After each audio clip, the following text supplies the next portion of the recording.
बिस्मिल्लाहिर्रहमानिर्रहीम। अस्सलाम वालेकुम। प्रोग्राम मुकाबिल में तमाम देखने वालों को मैं खुश आमदीद कहूँगी। आज जो सारा दिन सियासी हलचल होती रही उसमें मुत्तहिदा कौमी मूवमेंट ने मुत्तहिदा अपोजिशन के साथ अपना हाथ मिला लिया और अब अपोजिशन ये क्लेम कर रही है कि उनके पास लीड है 175 अराकीन के हवाले से। मुत्तहिदा अपोजिशन ने जब MQM का साथ हासिल कर लिया तो आज वो पूरा दिन वज़ीर आज़म पाकिस्तान इमरान खान साहब से एक ही मुतालबा करते रहे, दोहराते रहे कि रिवायत कायम होनी चाहिए और इखलाकी तौर पर इमरान खान साहब को मुसाफ़ी हो जाना चाहिए। मगर वज़ीर आज़म इमरान खान साहब ने आज जो सहाफ़ियों से नहायत अहम मुलाकात की है उसमें इस बात को वाज़े कर दिया है कि आखिरी गेंद तक खेलेंगे, ना सिर्फ खेलेंगे बल्कि ये मैच भी जीत जाएंगे। अब इस पूरे सियासी मामले में सिर्फ एक सवाल उभरता है दोनों अतराफ के हवाले से कि किसी की भी ये जीत कैसे मुमकिन होगी। बज़ाहिर अगर हुकूमत की बात करें, क्योंकि इत्तेहादी जो हैं उन्होंने हुकूमत का साथ छोड़ दिया है, अपोजिशन से हाथ मिला लिया है और ना सिर्फ उनके अपने इत्तेहादी बल्कि अपने लोग भी, जिसमें अलीम खान ग्रुप भी शामिल है, तरीन खान ग्रुप भी शामिल है, वो भी वापस आने को तैयार नहीं है। परवेज़ इलाही साहब को वज़ारत आला के लिए नामज़द तो कर दिया, मगर जिस तरह से मैंने पंजाब के अंदर अलीम खान ग्रुप और तरीन खान ग्रुप की बात की है तो उनका साथ ना मिलने के बाद ये कितना मामला संगीन हो जाएगा। बज़ाहिर मामला इतना आसान नहीं लग रहा। इस पर हुकूमत की स्ट्रेटजी क्या है, इसी पर बात करने के लिए मुआविन खुसूसी वज़ीर आज़म अली नवाज़ अवान साहब हमारे साथ मौजूद हैं। अली नवाज़ अवान साहब, बेहद शुक्रिया प्रोग्राम मुकाबिल के लिए, आपने अपना कीमती वक्त निकाला। सर, मैं विफाक और पंजाब दोनों के हवाले से आपसे सवाल की, मगर जो आज बहुत बड़ा सरप्राइज़ था यकीनी तौर पर मुत्तहिदा कौमी मूवमेंट ने जो मुत्तहिदा अपोजिशन के साथ अपना इत्तेहाद कर लिया है, क्या आप लोग एक्सपेक्ट कर रहे थे कि ऐसा होगा? देखिए, वो हमारे एलाइज हैं और थे और उन्होंने अपना ग्राउंड सिचुएशन देखते हुए अगर वो ये समझते हैं कि जिस पॉलिटिकल पार्टी के साथ वो हमेशा से 19 if I'm not wrong APMSO बनी थी 1977 के अंदर और उसके बाद 1987 if I'm not wrong मुत्तहिदा बनी थी, जिसके खिलाफ वो स्ट्रगल करते आ रहे हैं, जिसके तहत उन्होंने कराची के राइट्स मांगे थे, अर्बन सेंटर्स के राइट्स मांगे थे और अपना तशख्खुस की बात की थी उन्होंने। और वो ये समझ रहे हैं कि लगभग कोई 45 साल की स्ट्रगल में जिस जमात के खिलाफ वो हमेशा स्ट्रगल करते आए हैं, आज वो समझते हैं कि वो जमात उनके जो डिमांड्स हैं, जो वो समझते हैं, वो जो हमेशा से कहते आ रहे हैं, अगर वो इस पे सेटिस्फाइड है और एक दफा नहीं, 2 दफा नहीं, 3 दफा नहीं, 4 दफा नहीं, वो उस चीज से डसे भी गए हैं पर स्टिल वो ये समझते हैं कि वो कर सकते हैं, तो ये तो उनका फैसला है। और PTI के लिए तो बहुत अच्छा है और PTI के लिए इस तरह अच्छा है कि देखें, हमने अल्हम्दुलिल्लाह जो कराची में आपने 2013 में हम सेकंड पार्टी थे जिसने सबसे ज्यादा वोट लिए थे। 2018 में हम बड़ी पार्टी, सबसे बड़ी कराची में जो अर्बन सेंटर्स हैं सिंध के, और इंशाल्लाह ताला आप देखिएगा बिकॉज इनके स्टैंड से शायद उनको इस चीज की समझ नहीं। मैं 16 साल कराची रहा हूँ और जो हेट्रेड पाया जाता है पॉलिटिकल पार्टीज के वगैरह और लोग क्यों MQM के साथ खड़े थे, अपने राइट्स के लिए खड़े थे, आज ये अगले इलेक्शन के अंदर वो बेयर करेंगे। ठीक है, लेकिन अली नवाज़ अमान साहब, आप ये समझते हैं कि जो हाथ MQM ने बढ़ाया है पीपल्स पार्टी की तरफ, वो बेसिकली कराची की आवाम के साथ बेवफाई की, और दूसरा इमरान खान साहब और तहरीक इंसाफ पर जो अपोजिशन या ख़ासतौर पर कराची के लोग ये इल्ज़ाम आयद करते हैं कि एक बड़ा वोट दिया था, आपने भी इस बात का क्लेम किया, एक बड़ा वोट मिला था, बड़ी नुमाइंदगी मिली थी, मगर इमरान खान साहब चंद घंटे के लिए कोई इक्का दुक्का तो गए हैं कराची में, मगर कोई एक रात भी उन्होंने कराची में नहीं गुजारी, कुछ अहम मुलाकातें उन्होंने कभी कराची में नहीं की, उस तरह से संजीदगी से कराची को नहीं लिया जिस तरह से लोग तवक्को कर रहे थे। मेरा ख्याल है कि अगर थोड़ा सा हम इस पे वर्किंग कर लें और देख लेंगे कराची के इश्यूज क्या थे जी। और लास्ट सेंसस में कराची ने कहा था कि उनकी जो पॉपुलेशन है, जो कराची या अर्बन सेंटर्स की पॉपुलेशन है, वो उस तरह नहीं दिखाई गई जिस तरह की एक्चुअल पॉपुलेशन है। तो ये डिमांड तो सिर्फ तहरीक इंसाफ ने उनकी पूरी की। आपको याद है, और पीपल्स पार्टी में ताज हैदर साहब, अगर आपको याद हो, कहते मैंने किताब असेंबली के अंदर उन्होंने लहराई और जिसका जवाब असद उमर साहब ने उनका दिया कि जो आप ये गलत बात कर रहे हैं, क्योंकि अगर आपकी पॉपुलेशन कम दिखाई जा रही है, हम नए सेंसस की बात कर रहे हैं, तो इससे अगर ज्यादा दिखाई जाती तो शेयर ज्यादा मिलेगा। बट व्हाटएवर, इसकी बात तो तहरीक इंसाफ ने की और असद उमर साहब ने इसको असेंबली में बड़ा अच्छी तरह डिफेंड किया और अल्हम्दुलिल्लाह आज पाकिस्तान की तारीख में पहली दफा है कि 5 साल के अंदर अंदर या 6 साल के अंदर अंदर दूसरी दफा सेंसस होने जा रहा है। फिर उनकी सबसे बड़ी डिमांड थी कि कराची के अंदर आप देखें, याद है ना आपको, वो कहते होते थे ज्यादा बारिश होता है तो ज्यादा पानी आता है और ज्यादा बारिश होता है तो ज्यादा लोग मरते हैं। तो आपको पता है कि उनका कितने सीवरेज के इश्यूज थे।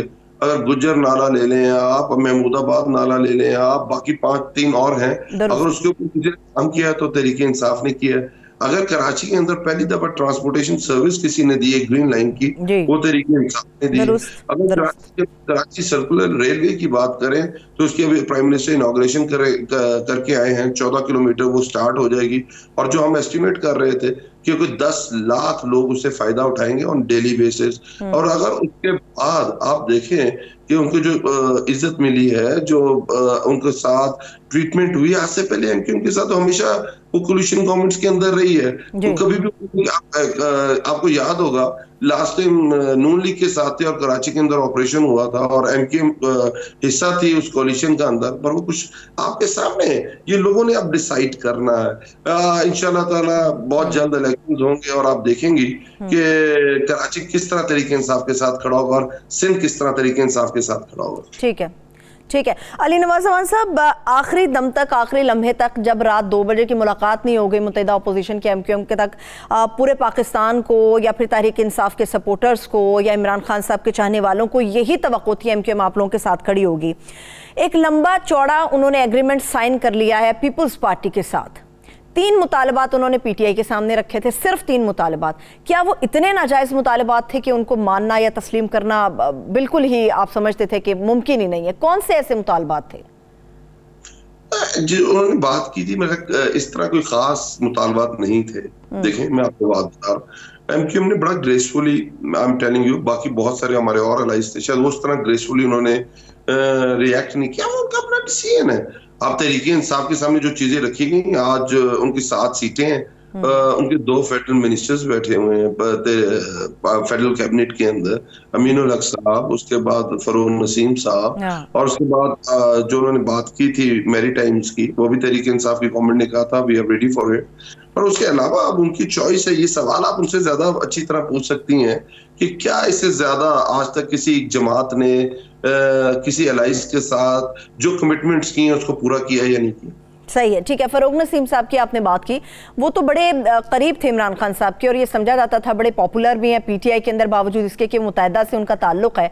तो क्या फरूक नसीम साहब को भी नहीं रोका जा सका? ये भी नहीं मुमकिन हो सका उन्हें रोका जा सकता? काफिले के भी बहुत सारे लोग हैं जो हुकूमत के साथ, तहरीक इंसाफ के साथ भी खड़े हुए हैं, नाराज भी हुए, तो इधर एमक्यूएम में से कुछ लोग नहीं लाए जा सकते थे आप लोगों की तरफ से? यही उनका फैसला है। देखिए, ये सवाल वो हैं जो आपको उनसे पूछने चाहिए।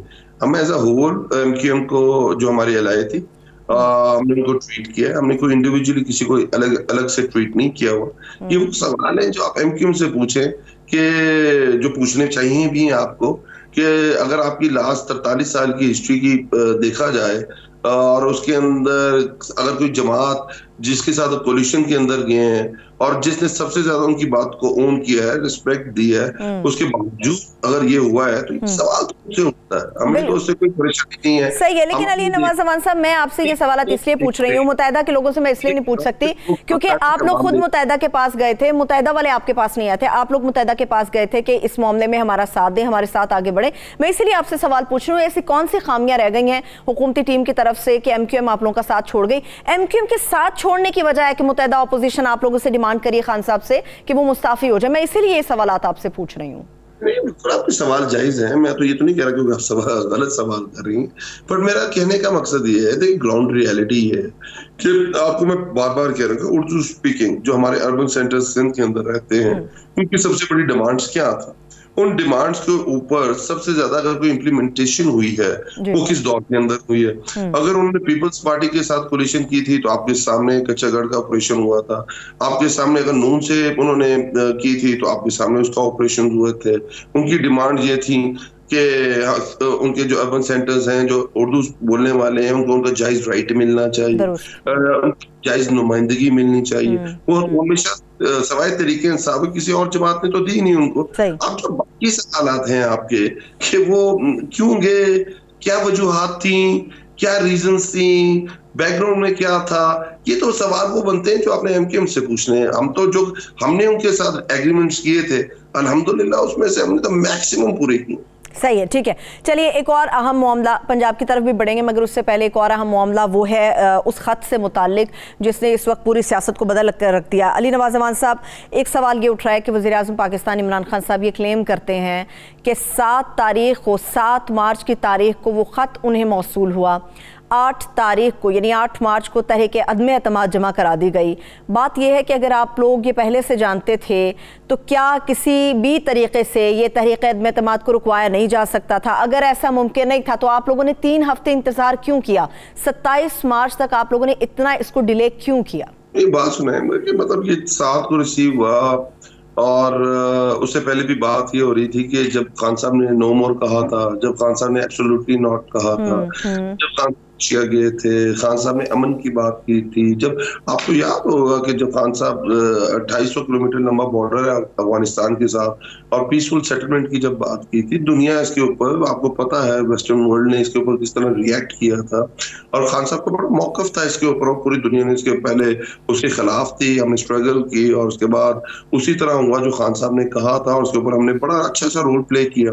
आप बात करनी चाहिए कि क्या पाकिस्तान की जो सिक्योरिटी है, क्या वो मेमो गेट के अंदर तो बहुत ज्यादा उसको उछाला जाता है कि मेमो गेट में आ जाता है कि हसैन हक्कानी साहब एक डोजर बेचते हैं उस वक्त के माइकल मोलन को, और उसमें कहा जाता है कि जो उसामा बिन लादेन के बाद पाकिस्तान की जो फौज है वो इसको रिएक्ट करेगी, हमें को टेक ओवर कर लेगी।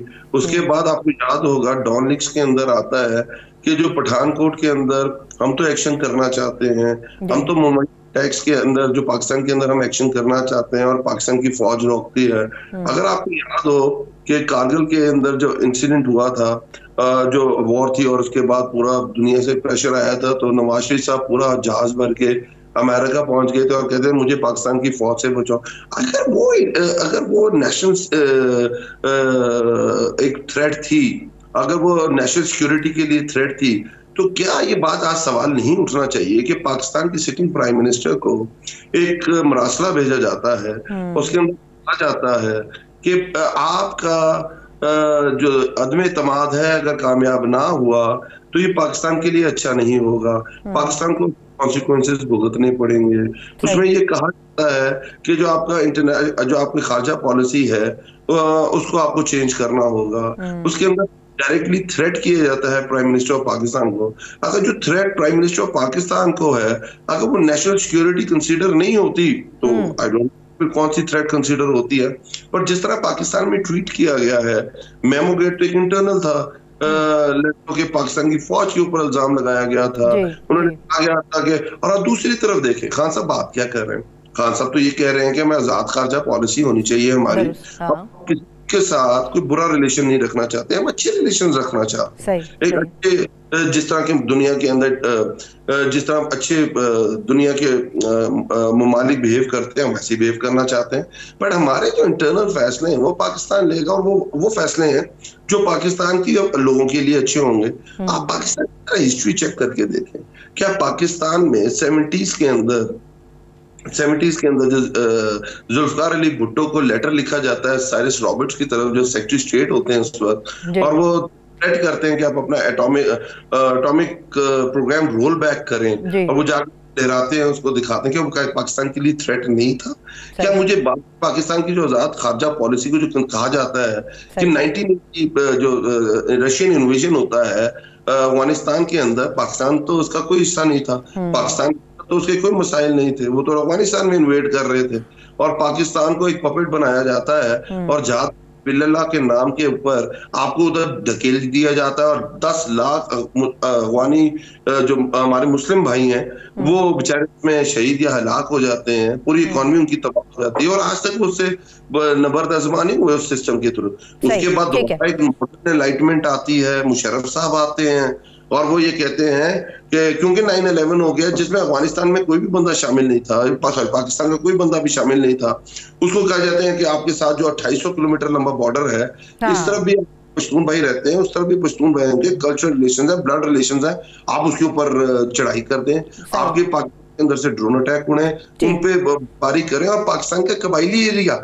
जो दोनों तरफ से अटैच्ड है उसके ऊपर करें। 70,000 पाकिस्तानी के लोग शहीद होते हैं, 150 अरब रुपए डॉलर का आपको इकोनॉमी को लॉस पहुंचता है। हम एज अ पॉपेटी अगर हमने पूरी दुनिया के लिए सबसे बड़ा नुकसान अली नवाज अवान साहब ये है कि पराई जंग में शामिल होकर हमने अपने मुल्क के अंदर इसको फेस किया है, अपने मुल्क के अंदर। नेशनल सिक्योरिटी की डेफिनेशन चेंज कर दें, सिक्योरिटी डेफिनेशन चेंज कर दें।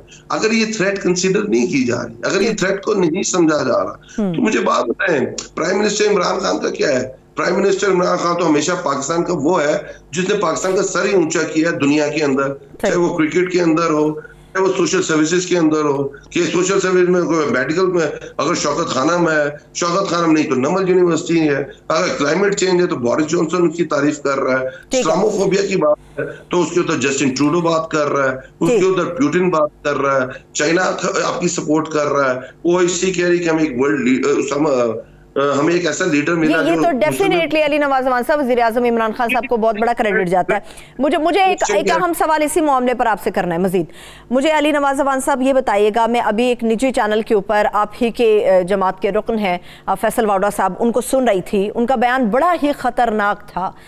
वो कह रहे हैं कि जिस ख़त के हवाले से मामला चल रहे हैं आगे, उसमें इमरान खान साहब को, मैं दोहरा रही हूँ, इमरान खान साहब को खुदा न ख्वास्ता कत्ल की धमकी दी गई है, क्योंकि ये एक पार्टी चेयरमैन का मामला नहीं है। इस वक्त सिटिंग वज़ीर आज़म है, इस मुल्क के वज़ीर आज़म है, उनकी बात कर रही हूँ। आप तस्दीक करेंगे क्या वाकई ख़त में ऐसी कोई बात मौजूद है? अगर आपने खान साहब की तकरीर सुनी हो, प्राइम मिनिस्टर पाकिस्तान की तकरीर सुनी हो, जो हमारा 27 मार्च को जलसा हुआ था, और उसने इसको उन्होंने क्या बात की थी कि जुल्फ़िकार अली भुट्टो से मुझे बहुत सारे इख्तलाफात हैं, हम सबको हैं। उनकी जो नेशनलाइजेशन पॉलिसी थी हम उसके बहुत खिलाफ, बट जो उनकी खारजा पॉलिसी थी उसकी हम हमेशा हमायत करते हैं। तो उन्होंने भी एक लेटर लहराया था, और उसके बाद भुट्टो साहब के साथ क्या हुआ, लियाकत अली खान के साथ इस मुल्क के अंदर क्या हुआ? क्या मुझे बताएं कि जो बंदा आजाद खारजा पॉलिसी की बात करता है उसके साथ क्या होता है? क्यों आप अयूब खान के दौर में जाके सेंटो मिंटो साइन करते हैं? क्यों आप उस तरफ जगाव जाता है, जिस रीजन के अंदर है, आप जिस जगह रहते हैं और वहां आप अपने अलाइज नहीं पैदा करते या आप उनके साथ ताल्लुकात नहीं रखते? आप क्यों जाके 7 समुंदर पार और उससे भी दूर जाके अपने इस तरह की चीजें करते हैं? तो मुझे बताएं ना, आप उसे कोरिलेट करें, हिस्ट्री को देखें, तो आपको नजर नहीं आ रही? जब वो आपको कह रहे हैं कि आप हमेशा गुलामों की तरह रहे हैं, हम आपको फोन करते थे और हम कहते थे कि 7 में से 3 चीजें मुशर्रफ मानेगा, और 7 के 7 चीजें हम मान जाते थे। तो आपको तो कि हम कहते थे आप जहाद फी सबिलिल्लाह करें, तो हम जहाद फी सबिलिल्लाह करने लग जाते थे।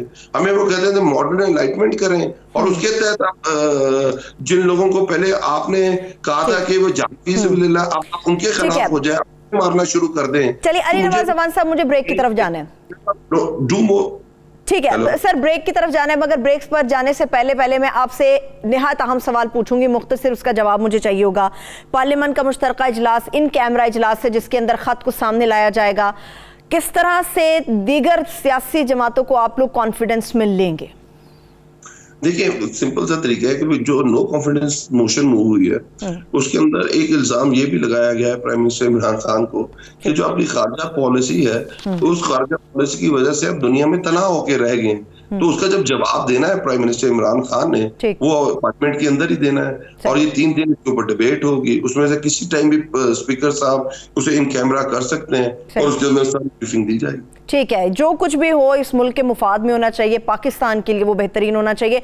बेहद शुक्रिया अली नवाज अवान साहब हमारे साथ थे, आपके वक्त के लिए शुक्रिया। एक छोटी सी ब्रेक लेते हैं, ब्रेक से वापस आएंगे तो यहीं से आगे कंटिन्यू करेंगे। ब्रेक के बाद एक बार फिर से प्रोग्राम में खुश आमदेद कहेंगे। इस वक्त मौजूदा सियासी सूरत हाल पर बात करने के लिए पाकिस्तान पीपल्स पार्टी के सीनियर रहनुमा नैयर बुखारी साहब हमारे साथ मौजूद हैं। सर, आपके वक्त के लिए बेहद शुक्रिया कि आपने प्रोग्राम मुकाबिल के लिए हमें कुछ वक्त देने का फैसला किया।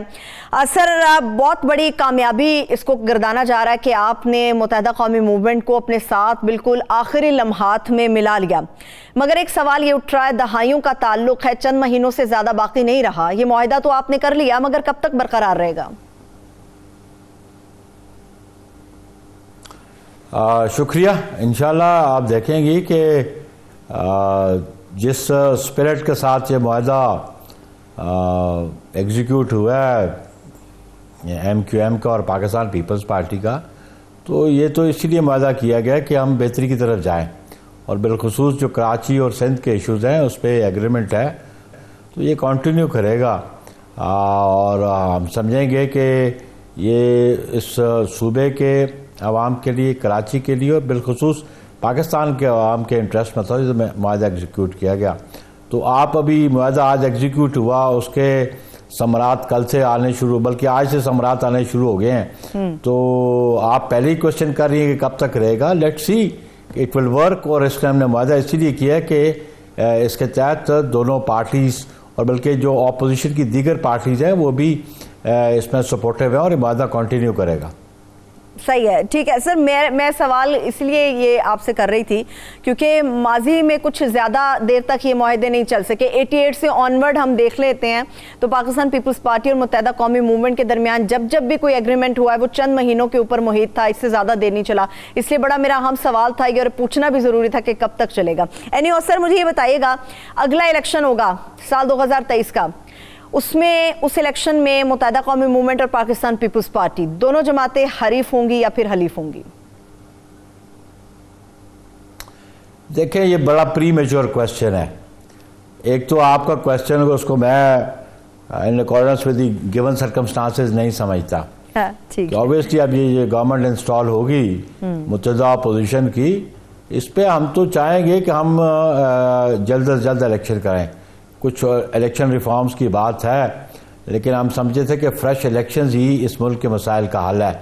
आवाम को इस महंगाई से और बेरोज़गारी से निकालने के लिए फ्रेश मैंडेट बड़ा ज़रूरी था। लेकिन ये इलेक्शंस कब होंगे ये जो मुत्तहदा अपोजिशन की लीडरशिप है वो डिसाइड करेगी। लेकिन प्राइमरीली इस vote of no confidence move करने से पहले, मूव करने के बाद और आज तक सारी अपोजिशन जमातों का मौक़िफ़ ये है कि हम जल्द से जल्द इंतखाबात की तरफ जाएंगे।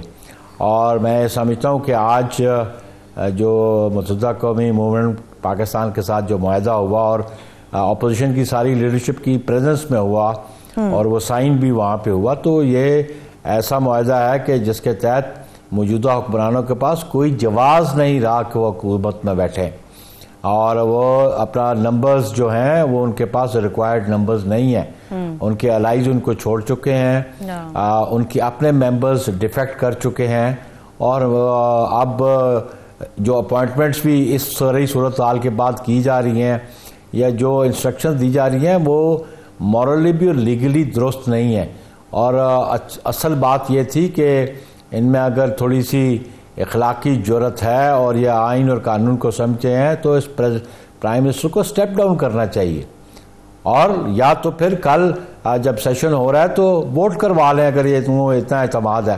लेकिन आप देख रहे हैं कि आज के जो नंबर्स हैं वो मुत्तहदा अपोजिशन के पास विदाउट जो डिफेक्शन है 177 है, रिक्वायर्ड नंबर 172 है। और उसके अलावा जो पीटीआई के लोग इनको छोड़ के चले गए हैं जिनका अदम एतमाद है मौजूदा प्राइम मिनिस्टर पे, उनकी तादाद को 2 दर्जन है। तो ये अराउंड 200 का फिगर जो है वो मुत्तहदा अपोजिशन के पास है। सही है, ठीक है। लेकिन सर आप ये जो बात कर रहे हैं कि अखलाकी तौर पे जो मुत्तहदा अपोजिशन डिमांड कर रही है कि वज़ीर-ए-आज़म पाकिस्तान को स्टेप डाउन कर देना चाहिए, मुस्ताफ़ी हो जाना चाहिए, मगर जो उन्होंने आज मुलाकात की है सहाफ़ियों से बड़ी इंपॉर्टेंट थी और उन्होंने ये भी बताया कि वो आखिरी गेंद तक खेलेंगे, वो हार नहीं मानेंगे। 80% तक तो अभी भी उन्हें यकीन है वो जीत जाएंगे और इतवार को 100% वो जीत जाएंगे। ये किसी खुशफहमी में है तो रह जो उसकी खुशफहमी तो मैं तो दूर नहीं कर सकता। जो नंबर्स हैं वो बड़े वाज़ेह हैं और इनकी गवर्नमेंट जो बनी थी वो अलायंस की गवर्नमेंट थी और उस अलायंस की गवर्नमेंट में मेजर फैक्टर MQM का था, उसमें बलूचिस्तान अवामी पार्टी का था और उसमें कुछ इंडिपेंडेंट थे, मसलन जमहूरी वतन पार्टी के इंडिपेंडेंट थे, अली नवाज शाह साहब इंडिपेंडेंट थे। और आज जो सिंध हाउस में अभी MQM की प्रेस कॉन्फ्रेंस के बाद एक मीटिंग जो थी जिसमें मुत्तहदा अपोजिशन के लीडर्स थे, वहाँ पे ये क्या दावा करते हैं। आपने टेलीविजन पे वो तस्वीरें देखी होंगी जहाँ पे फवाद चौधरी के कज़न भी वहाँ मौजूद थे और PTI के कराची से एक और MNA वो भी मौजूद थे। वो तो अभी पब्लिक हुई है मीडिया पे। तो उसके बाद इनका क्लेम करना, इनके पास क्या जवाब रहता है? तो ये तो वैसे अब मैं ना मानू वाली बात है, उसका तो इलाज हमारे पास नहीं है। और ये कहते हैं इनसेनिटी का इलाज डॉक्टर कर सकते हैं, पॉलिटिकली इनसेनिटी का इलाज मैं इनका नहीं कर सकता। हाँ, ठीक है सर। सर मुझे एग्रीमेंट से मुतालिक एक और सवाल करना है, फिर मैं आगे बढ़ूंगी। MQM की राब्ता कमेटी कहती है कि हमारे 3 मुतालबात थे जो कि हमने तहरीक इंसाफ के सामने रखे, उन्होंने नहीं माने। उसमें एक सियासी तौर पे जो दफातर थे उनका ओपन करना था, दहशतगर्दी के मुकदमात को ख़त्म करना था, लापता अफराद की बाजियाबी थी। आप लोगों के साथ बहुत लंबा चौड़ा एग्रीमेंट हुआ है, मगर मुझे कहीं पर भी इस किस्म की कोई शिक नज़र नहीं आई। क्या एग्रीमेंट से हटकर आप लोगों के सामने की डिमांड रखी गई हैं? क्या आप लोगों की तरफ से वादा किया गया कि इनको पूरा किया जाएगा? मेरा ख्याल है आप एग्रीमेंट तक कन्फाइंड रहे तो ज्यादा बेहतर है। एग्रीमेंट वो जो दोनों पार्टी ने एग्जीक्यूट किया है, ठीक। बियॉन्ड दैट आपको जाना, आप क्या ढूंढना चाहती हैं उसमें? एग्रीमेंट इंप्लीमेंट उस पर होगा जिसकी दोनों पार्टी सिग्नेटरी हैं और बाकी अपोजिशन के लीडर भी सिग्नेटरी है। That is the agreement.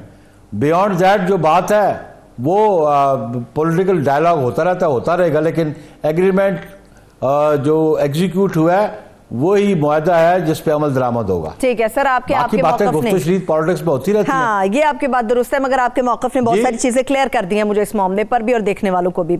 Sir एक बहुत बड़ी कंफ्यूजन है, जब तक आप लोग PDM से अलग थे पाकिस्तान, मैं अर्ज करना चाहता हूँ। जी सर प्लीज कंटिन्यू कीजिए। देखिए it is an old story, और इस पर से आप क्या बेनिफिट लेना चाहती हैं? पॉलिटिक्स में परमानेंट फ्रेंड्स एंड फोर्स नहीं होते। अच्छा। ये गिवन सर्कमस्टांसेस के मुताबिक पॉलिटिकल पार्टीज आपस में कोऑर्डिनेशन भी करती हैं, डायलॉग भी करती हैं, एग्रीमेंट भी करती हैं।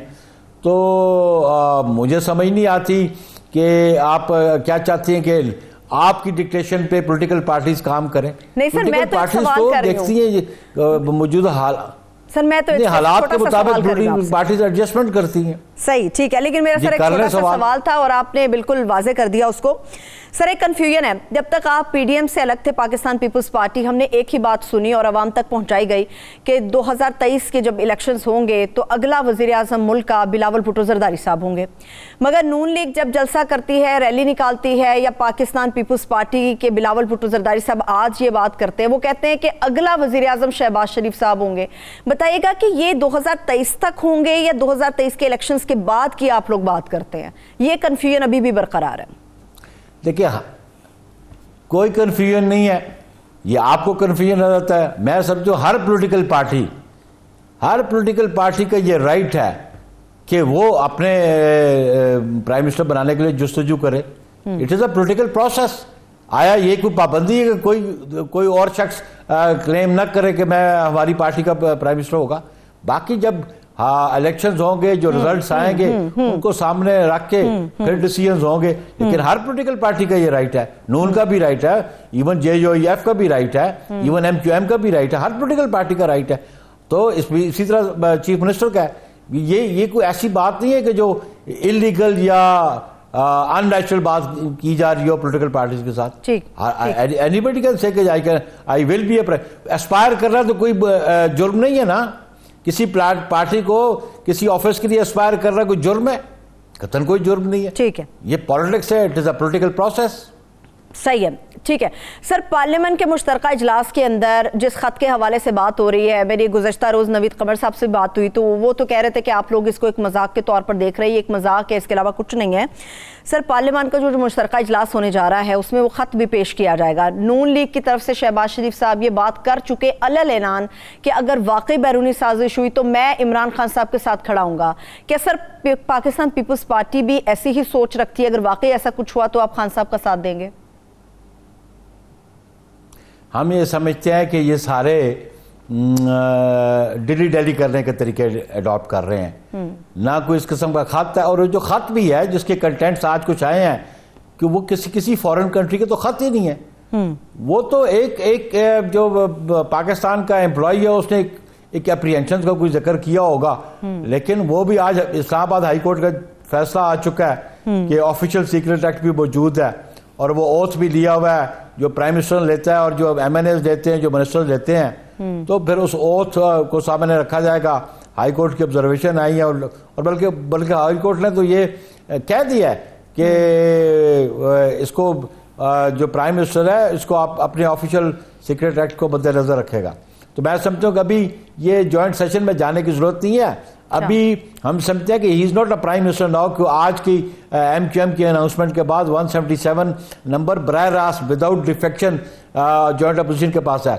ही शुड स्टेप डाउन, और अगर ये बहुत समझते हैं एतमाद है इनको, तो कल सेशन है तो वोट करवा लें। और मैं समझता हूँ कॉन्स्टिट्यूशनली कल वोट हो जाए। He ceases to be prime minister of Pakistan article 95 के नीचे। ये एक तरीका, एक कोई और रास्ता ढूंढना चाहते हैं, लेकिन अब इनके मैं समझता हूं कि पास कोई जवाब नहीं है अपने आप को प्राइम मिनिस्टर कहलवाने का। सही है, ठीक है सर, यकीनी तौर पे मुत्तफ़िक़ हूँ कि आप लोगों का नंबर इस वक्त बहुत बड़ा है और हुकूमत के पास नंबर इस वक्त कम है, अपोजिशन इससे ज़्यादा मजबूत पोजीशन के ऊपर खड़ी है। मगर सर जब सब चीज़ें, सब मामला कानूनी लिहाज से हो रहे हैं और आप लोगों को यकीन भी आप लोगों का नंबर इतना ही है और बरकरार रहेगा, मजीद भी बढ़ सकता है, तो फिर ठीक है, बहस हो जाने दीजिए। इमरान खान साहब भी पूरा एतमाद है कि जब नंबर होंगे, वोटिंग पड़ेगी तो लग समझ जाएगी। वो तो ये बात करते हैं कि नंबर्स पूरे ही नहीं होंगे इन लोगों के। एक बात आप जहन में रख लें जी, ये जो आर्टिकल 95 है ना जी, ये इस पे जब प्रोसेस शुरू हो जाता है वोट ऑफ नो कॉन्फिडेंस का जी, तो इसको प्रोरोग नहीं किया जा सकता। ये कदगन है स्पीकर पे, जब तक इस पे वोट नहीं होता तब तक ये प्रोरोग नहीं हो सकता। मुझे समझ नहीं आती कि ये कैसे प्रोरोग करेंगे इस इजलास को। आइन की खिलाफ वर्जी करेंगे, पहले भी खिलाफ वर्जी कर चुके हैं आर्टिकल 54 की। तो इसलिए अगर ये अपना रिस्पांस देना चाहते हैं तो जो मूवर्स हैं नो कॉन्फिडेंस के वो बात करेंगे, वो जो अपोजिशन के लीडर है वो बात करेंगे। उसके रिस्पांस में अगर ये बात करना चाहते हैं तो बात कर लें, इसको पार्लियामेंट में बात करने से कोई नहीं रोकता। लेकिन ये बदनीति पे बुनियाद होगी कि जो प्रोसेस नो कॉन्फिडेंस को चल रहा है उसको डाइवर्ट करने की कोशिश की जा रही है, जिसको हम नहीं मानेंगे। हम समझते हैं कि कल के इजलास में जो लीव ग्रांट हो चुकी है, मोशन मूव हो चुका है, कल उस पर डिबेट कर रहे हैं और अपोजिशन अपना मौक़िफ़ लेके आएगी इस मोशन के हक में। उसके खिलाफ जो उनके आर्गूमेंट्स वो ले आए और उसके बाद ये वोट के लिए जाना चाहिए। विदाउट वोट ये इजलास प्रोरोग नहीं हो सकता, आइन की खिलाफ वर्जी होगी अगर स्पीकर करेगा तो। ठीक है सर, मुझे ये बताइएगा कि कराची से ही पाकिस्तान तहरीक इंसाफ के रुकन है फैसल वाडा साहब, उनको मैं अभी कुछ देर पहले सुन रही थी। उनका बयान ये है कि जो लोग आप लोगों के साथ मिले हैं आकर, आप लोगों के साथ वो मुल्की मुफाद में नहीं मिले बल्कि बोलियां लगी हैं। ये उनके वर्ड्स हैं, बोलियां लगाई गई हैं। देखिए, जो हारा हुआ जो शख्स है, एक तो इनका प्राइम मिनिस्टर ब्लफ करता रहा कि मेरे पास नंबर पूरे हैं, मैं एक सरप्राइज दूंगा। That was totally a bluff. और वाडा साहब तो अब मेंबर नेशनल असेंबली ही नहीं है, उनके बारे में तो वर्डिक्ट आ चुकी है। He is no more senator also. जी जी, बिल्कुल। उनकी सीट खाली, वो नेशनल असेंबली से रिजाइन पहले करके थे। अपनी जो उन्होंने कंसीलमेंट की हुई थी उसके बारे में डिक्लेरेशन में जो उसमें रॉन्ग स्टेटमेंट डिक्लेयर की हुई थी, उसकी बुनियाद पे नेशनल असेंबली छोड़ी, सेनेट में सेनेट की भी सूट रिलीज कर चुके हैं। तो उनके बारे में आप क्या सवाल करती हैं मुझसे? सर मैं तो उनके स्टेटमेंट सुन रही थी, उन्होंने चूंकि आप लोगों के हवाले से बात की, मैंने इसलिए आपसे पूछ लिया। जो बंदा पार्लियामेंट का हिस्सा नहीं रहा, गलत बयानी की बुनियाद पे उड़ गया हो, उसकी स्टेटमेंट पे मैं क्या कमेंट करूं? चलिए ठीक है सर, पंजाब की सियासत के ऊपर आ जाते हैं। गुज़श्ता रोज आसिफ अली जरदारी साहब को भी सुना और अपोजिशन का ये मौक़िफ़ है, ये बात करते हैं और वो पूरा एतमाद भी है आप तमाम लोग कि पंजाब की वजारत आला जिसको ओपोजिशन चाहेगी उसको मिलेगी। तो परवेज इलाही साहब तो कहते हैं मेरे नंबर्स भी पूरे हैं। पंजाब में आप लोगों की स्ट्रेटेजी क्या होगी जो आप लोगों को इतना यकीन है कि हम लोग कामयाब हो जाएंगे? देखिए, पंजाब में जो चीफ मिनिस्टर के पास नंबर ऑफ वोट्स थे, बड़ा थिन मार्जिन था, 4 या 6 बंदों का डिफरेंस था। और इसमें पंजाब में इनके जो ग्रुप्स बने हुए हैं, तरीन ग्रुप है और अलीम ग्रुप है, उनकी तादाद अराउंड 30 है। और उन 30 के बाद आप देख रहे हैं क्या स्ट्रेंथ आएगी परवेज इलाही के पास। और जॉइंट अपोजिशन ऑब्वियसली जो है वो 4 के फ़र्क से एग्जिस्ट करती थी। वो 30 जो लोग हैं वो सपोर्ट करें तो अपोजिशन का बंदा ही चीफ मिनिस्टर बनेगा ना। परवेज इलाही साहब को मेजॉरिटी 186 की number of votes Punjab assembly में नहीं मिलेगा। ठीक है सर, लेकिन इस वक्त तहरीक इंसाफ हो या काफ लीग, उन लोगों का ये क्लेम अभी दावा कर रहे हैं कि अगर पंजाब के अंदर नून लीग के से जो कुछ लोग नाराज हैं वो भी परवेज इलाही साहब से राब्ते में है, 5 लोग उनके हैं और पीपल्स पार्टी के एक रुकन के हवाले से खबरें आ रही हैं कि वो भी काफ लीग का साथ देने को तैयार है। तो इस तरह से तो मामला आसान कुछ हद तक हो सकता है, नंबर गेम तो पूरी हो सकती है उनकी। देखिए ये सारी आप जो गुफ्तगू करें ना, ये हाइपोथेटिकल क्वेश्चन है आपके। हम कॉन्फिडेंट हैं जहां हमने नेशनल असेंबली में अपनी स्ट्रेंथ हमारे पास है जी, वहां पे हम समझते हैं कि प्रोविंशियल असेंबली में भी हमारे पास स्ट्रेंथ है। ठीक है, ये आपके इफ्स एंड बट्स वाले क्वेश्चन, हाइपोथेटिकल क्वेश्चन हैं। अभी तक तो उसका रेजिग्नेशन जो है वो भी कॉन्स्टिट्यूशनली रेजिग्नेशन अगर बुजदार को देना था तो गवर्नर पंजाब को देते, दुरुस्त उन्होंने दे दिया रेजिग्नेशन प्राइम मिनिस्टर को। अब वो प्राइम मिनिस्टर के अगर उसको कम्युनिकेट करता है, कन्वे करता है टू द गवर्नर, गवर्नर उस पर क्या करते हैं और कब कन्वे करते हैं असेंबली सेक्रेटेरिएट को, ताकि नया प्रोसेस शुरू हो सके। और वो नए प्रोसेस में जो मुतदा पोजीशन, हम कॉन्फिडेंट है कि इंशाल्लाह जो हमारा कैंडिडेट होगा, जो हमारा नॉमिनी होगा, वही कामयाब होगा। चलिए ठीक है, बेहद शुक्रिया sir, thank you so much. Nayyar Bukhari साहब हमारे साथ मौजूद है, सीमा पाकिस्तान पीपल्स पार्टी। आपने अपना कीमती वक्त दिया। एक छोटी सी ब्रेक की तरफ चलते, ब्रेक से वापस आके कंटिन्यू करेंगे, हमारे साथ रहिए। ब्रेक के बाद एक बार फिर से प्रोग्राम में हम आपको खुशामदीद कहेंगे। इस वक्त हमारे साथ सीनियर तज्जियाकार मजहर अब्बास साहब मौजूद हैं, जो कि मौजूदा सियासी सूरत हाल पर हमारे साथ बात करेंगे। बेहद शुक्रिया, thank you so much sir, आपने प्रोग्राम मुकाबिल के लिए वक्त निकाला। सर सबसे पहले तो आप ही का शहर कराची और आप ही के शहर में एक बहुत बड़ा एग्रीमेंट हो गया लंबी चौड़ी शिकों के साथ एमक्यूएम और पाकिस्तान पीपल्स पार्टी के दरमियान। बताएंगे कि कितना ये काबिल अमल होगा भी, या फिर ये बातों की हद तक रहेगा? चीज तो ये कि वो मेरे शहर में नहीं हुआ, वो इस्लामाबाद में हुआ एग्रीमेंट। लेकिन कराची के पार्टियां, दोनों कराची के पार्टियां सर। हाँ ये अलग बात है, ये दूसरी बात है। देखिए एमक्यूएम के सामने दो चीजें थी। एक तो ये कि अभी मौजूदा गवर्नमेंट को अगर ये सरवाइव कर जाती या कर जाएगी वोट ऑफ नो कॉन्फिडेंस, फर्ज करें, अब तो खैर इम्कान कम लग रहा है, तो कितने महीने या साल भर चलेगी गवर्नमेंट, उसके बाद नए इलेक्शन होने। अब एमक्यूएम के सामने एक बड़ा चैलेंज ये था कि एमक्यूएम जाहिर है नेक्स्ट इलेक्शन में कराची में इस वक्त 2018 के बाद पीटीआई सबसे बड़ी जमात है, जिसके पास 14 नेशनल असेंबली की सीटें हैं, कोई 25 के करीब प्रोविंशियल असेंबली की सीटें हैं। तो MQM as a political party अगर वो अलग होके इलेक्शन लड़ते हैं तो उन्हें उनका जो राइवल्स होंगे वो पीटीआई होगी, पॉलिटिकल राइवल। वो इसलिए उन्होंने एक तो जाहिर है जो बहुत सी उनकी डिमांड थी वो प्रोविंसेस से रिलेटेड थी, कराची से रिलेटेड थी, वो डिमांड्स थी जो पीटीआई मीट नहीं कर पा रही थी, नहीं कर सकती, इसलिए पीटीआई की प्रोविंशियल गवर्नमेंट नहीं है। लेकिन फेडरल गवर्नमेंट के प्रोजेक्ट्स के अलावा वो और कुछ कर नहीं सकते थे।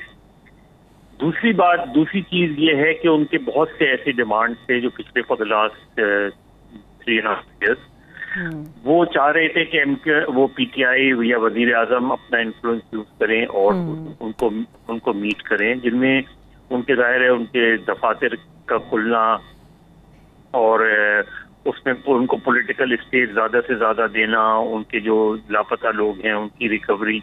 अब वो कई मरतबा प्राइम मिनिस्टर ने शायद अपने लेवल पे बात भी की होगी, लेकिन उन्होंने रिग्रेट कर दिया, तो वो नहीं हो सकती वो। और उसके अलावा जो मिनिस्ट्रीज वगैरह का मसला है वो भी अगेन पोर्ट एंड शिपिंग आप आज ऑफर कर रहे हैं, जबकि एमक्यूएम ने उस वक्त जब बात हुई थी उस वक्त एमक्यूएम ने इनसे पोर्ट एंड शिपिंग मांगी थी, लेकिन वो नहीं दी गई। जो दूसरी मिनिस्ट्री दी गई यानी अदर देन जो अमीनुल हक साहब को मिली, वो जो लॉ मिनिस्टर फरूख नसीम साहब हैं, उनको एमक्यूएम ने शुरू में ही ये कहा कि ये प्राइम मिनिस्टर की चॉइस थी, तो ये हमारी चॉइस नहीं थी। जी बिल्कुल मुझे याद है। तो वो कुछ चीजें ऐसी थी कि जिसके बाद अब जो पीपल्स पार्टी से उनका एकॉर्ड हुआ है, जो कि एक हिस्ट्री ऑफ डिस्ट्रस्ट रही है पीपल्स पार्टी और एमक्यूएम के दरमियान। लेकिन एक तो ये कि ये एमक्यूएम पोस्ट अगस्त 22 वाली एमक्यूएम है, प्री अगस्त 22 2016 वाली एमक्यूएम डिफरेंट थी। ठीक, अब ये एमक्यूएम जो है इससे पीपल्स पार्टी का कंफर्ट लेवल भी बेहतर है और इन्होंने जो चीजें उनसे मांगी हैं वो प्रोविंसेस रिलेटेड हैं ज्यादातर, जैसे अब एमक्यूएम ने एडमिनिस्ट्रेटर मांगे हैं कराची, हैदराबाद, मीरपुर खास। वो इसलिए उनकी वो लॉजिक बनती है कि उन्होंने कहा कि चूंकि अगर पॉलिटिकल एडमिनिस्ट्रेटर ही आप लगा रहे हैं तो हमारी लोकल बॉडीज, हम लास्ट मेयर हमारे थे, लिहाजा हमारा ही एडमिनिस्ट्रेटर लगना चाहिए। पीपल्स पार्टी ने वो बात उनकी मान ली। प्लस जो लोकल बॉडीज एक्ट में अमेंडमेंट थी वो पीपल्स पार्टी ने मान ली। जो प्रोविंशियल फाइनेंस कमीशन वाली बात थी वो पीपल्स पार्टी ने मान ली। जो अब नेक्स्ट फेज आता है उसकी इन्फोर्समेंट का कि एमक्यूएम में एक डिबेट ये थी कि क्या ट्रस्ट किया जा सकता है। उसके लिए जो उन्होंने गारंटर्स बनाए वो ऑपोजिशन की कोalition पार्टनर्स बनाए, यानी मुस्लिम लीग नवाज और जमीयत उलमा इस्लाम और अख्तर मैंगल साहब। तो उन्होंने इसके इन्फोर्समेंट का एक मैकेनिज्म जो बनाया। और इम्पोर्टेंट, हाँ, दूसरी बात 60-40 फार्मूला जो बहुत इम्पोर्टेंट था एमक्यूएम के नुक्ते नजर से, कि हमारे 40% जो कोटा है जॉब का वो उनको नहीं मिलता उस तरह। जी ये वो सारी चीजें हैं जिसपे वो एग्री कर गई पीपल्स पार्टी। उन्होंने उसका एक मैकेनिज्म भी बना लिया। उसके गारंटर के तौर पे जो दीगर ऑपोजिशन जमातें हैं उन्होंने वो किया। लेकिन ये जाहिर है आगे चल के हो सकता है कि कुछ मामला में गड़बड़ हो जाए, वो हो जाए। लेकिन ये बेसिक उनकी जो एमक्यूएम की थ्योरी थी कि इस वजह से हम इनके साथ गए, वो ये थी। ठीक है सर, एक और बड़ा अहम सवाल है। मुत्तहिदा कौमी मूवमेंट जब से मुत्तहिदा अपोजिशन के साथ मिली है तब से एक डिमांड आ रही है कि अखलाकी तौर पे इमरान खान साहब जवाज़ ये खो चुके हैं कि मुल्क के वज़ीर आज़म वो रह सकें, उन्हें मुस्ताफ़ी हो जाना चाहिए। सर माजी में भी नो कॉन्फिडेंस पेश हुई, मोहतरमा के अगेंस्ट भी आई, शौकत अजीज़ साहब के अगेंस्ट भी आई। ज़रा बताइएगा, मुकाबला तो उन्होंने भी किया था, क्या वाकई आप समझते हैं कि अखलाकी तौर पे इमरान खान साहब ये जवाज़ खो चुके हैं, उन्हें वज़ीर आज़म नहीं रहना चाहिए, मुस्ताफ़ी हो जाना चाहिए, या फिर आखिरी दिन तक मुकाबला करना चाहिए? देखिए 1989 में जब वोट ऑफ नो कॉन्फिडेंस आई थी ना, तो MQM was part of Peoples Party जी, यानी पीपल्स पार्टी के साथ वो कोalition पार्टनर्स थे। उनका एक रिटन एग्रीमेंट था विद पीपल्स पार्टी। हुआ ये था कि उस वक्त पीपल्स पार्टी जब वोट ऑफ नो कॉन्फिडेंस आई तो ऑपोजिशन की मेजोरिटी नहीं थी हाउस में। पीपल्स पार्टी और एमक्यूएम की कोalition थी। एमक्यूएम विफाक में भी पीपल्स पार्टी के साथ कोalition में थी और सिंध में भी कोalition में थी। हुआ ये था कि चूंकि एस्टेब्लिशमेंट में उसके हवाले से और उस वक्त के सदर गुलाम इसाक खान मरहूम और आर्मी एस्टेब्लिशमेंट, उन्होंने एमक्यूएम को ये यकीन दिलाया था कि अगर वो पीपल्स पार्टी के खिलाफ वोट देंगे, हालांकि उस वक्त इन रिटन एग्रीमेंट में थे, वो अकॉर्ड में थे विद पीपल्स पार्टी, तो अगर वो खामोशी से जाके पीपल्स पार्टी बेनजीर के खिलाफ वोट देंगे तो बेनजीर की गवर्नमेंट खत्म हो जाएगी और एमक्यूएम अगली गवर्नमेंट में कोalition पार्टनर में रहेगी जी। एमक्यूएम ने उनकी उस बात पे ट्रस्ट किया और पीपल्स पार्टी के साथ डील होते हुए भी उन्होंने जाके उधर वोट दे दिया। तो अगर उसी वक्त एमक्यूएम शुरू में ही अलग हो जाती पीपल्स पार्टी के साथ तो वो जाहिर है वही पोजीशन होती जो आज है। आज क्या पोजीशन है? आज ये है कि इमरान खान साहब के जितने नंबर्स हैं वो डिपेंडेंट थे एज ए गवर्नमेंट, वो डिपेंडेंट थे इन्हीं इत्तेहादियों के वोट के ऊपर। अदरवाइज तो PMLN की अच्छी खासी सीटें थी और विद पीपल्स पार्टी और अदर ऑपोजिशन पार्टी, लेकिन चूंकि PMLQ भी गवर्नमेंट का साथ दे रही थी, एमक्यूएम भी गवर्नमेंट का साथ दे रही थी, बाप भी गवर्नमेंट का साथ दे रही थी और दूसरे छोटे ग्रुप भी गवर्नमेंट का साथ दे रहे थे, तो उसकी बिना पे उनकी एक सॉलिड पोजीशन थी। आज अगर PMLQ को छोड़ के उनमें से भी एक निकल गया, अगर मेजॉरिटी दूसरी तरफ जाके खड़ी हो गई है तो मॉरली और डेमोक्रेटिक ट्रेडिशंस के हवाले से प्राइम मिनिस्टर इमरान खान आज की सिचुएशन में अगर देखें तो वो मेजॉरिटी लूज कर चुके। ठीक है, बहुत शुक्रिया sir, thank you so much sir, thank you so much. माजरत मेरे पास वक्त बिल्कुल खत्म हो गया। अब्बास साहब हमारे साथ मौजूद थे, आपके वक्त के लिए शुक्रिया। मुझे इजाजत दीजिए, अपना बहुत सा ख्याल रखिए, खुदा हाफिज।